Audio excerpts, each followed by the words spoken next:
জাতীয়ভাবে একটি দুর্যোগপূর্ণ পরিস্থিতির মধ্য দিয়ে যাচ্ছি। আপনারা জানেন এই সরকার মাত্র 15 দিন হলো দায়িত্ব গ্রহণ করেছে।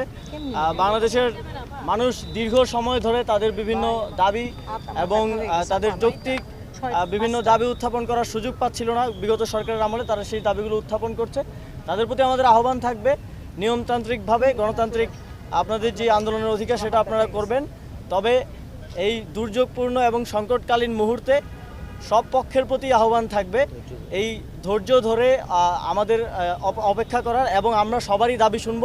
তবে দেশের সার্বিক পরিস্থিতি স্বাভাবিক হলে আমরা একটি আমাদের রেজওয়ানা হাসান আপা বললেন যে আমাদের একটি কমিটি হবে, স্বরাষ্ট্রমন্ত্রী উপদেষ্টা আজ কথা বলবেন এবং একটি সুষ্ঠু উপায়ে যাতে আমরা তাদের কাছে পৌঁছাতে পারি, তাদের দাবিগুলো শুনতে পারি এবং সমাধান করতে পারি, সেদিকে যাওয়া হচ্ছে।